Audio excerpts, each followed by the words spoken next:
আসসালামু আলাইকুম, স্বাগত জানাচ্ছি আজকের ভিডিওতে। আজকের ভিডিওর বিষয় ফুট। ফুট বাংলাদেশে একটি জনপ্রিয় দৈর্ঘ্য পরিমাপের একক। তো এই এককের সাথে সম্পর্কিত অন্য একক নিয়ে কথা বলবো এবং ফুটের সাথে মিটারের যে সম্পর্ক সেই সম্পর্ক তুলে ধরবো। চলুন শুরু করা যাক।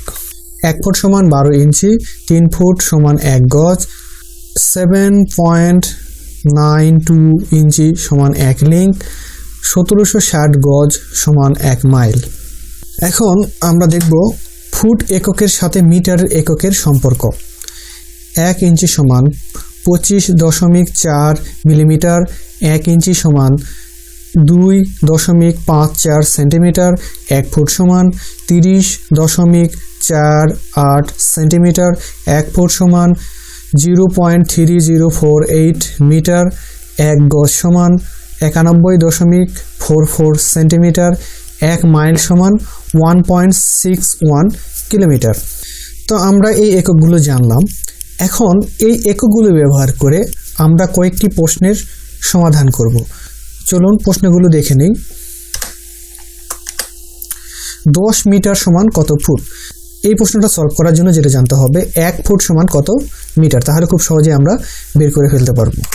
এখন আমরা যেটা করব সেটা হলো 10 ভাগ 0.3048 সমান এখানে আমরা দেখতে পাচ্ছি 32.80 ফিট।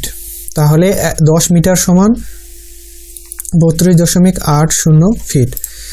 আচ্ছা, এখানে দেখি, হ্যাঁ ঠিক আছে। তারপরের যে প্রশ্ন সেটা হলো 20 ফুট সমান কত মিটার? 20 ফুট সমান কত মিটার? এক্ষেত্রে আমাদের ফুটের 1 ফুট সমান কত মিটার সেটা জানতে হবে। তাহলে আমরা যদি 1 ফুট সমান যত মিটার তার সঙ্গে যদি 20 গুণ করে দেই তাহলে আমরা পেয়ে যাব।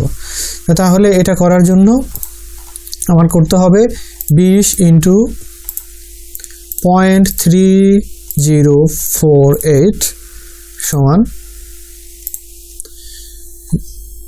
6.09 মিটার। 6.09 মিটার, 20 ফুট সমান 6.09 মিটার। পরের প্রশ্নটা দেখি, 10 কিলোমিটার সমান কত মাইল? 10 কিলোমিটার সমান কত মাইল? তো আমাদের যেটা জানতে হবে যে 1 মাইল সমান কত কিলোমিটার?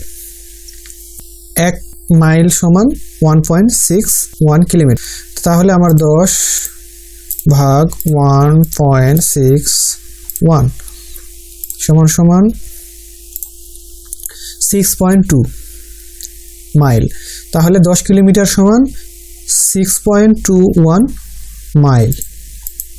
তো এভাবে খুব সহজেই দৈর্ঘ্য পরিমাপের যে এককগুলো সেগুলো আমরা মিটারে ব্যবহার করতে পারি, ফুটেও ব্যবহার করতে পারি। এবং আমরা জানি যে বাংলাদেশে প্রচলিত যে এককগুলি আছে তার মধ্যে সবচাইতে জনপ্রিয় একক হলো ফুট এবং মিটার। ভিডিওটি শেষ পর্যন্ত দেখার জন্য অসংখ্য ধন্যবাদ। ভিডিও ভালো লাগলে লাইক করুন, কমেন্ট করুন, শেয়ার করুন। দেখা হবে পরের ভিডিওতে। আসসালামু আলাইকুম ওয়া রাহমাতুল্লাহ।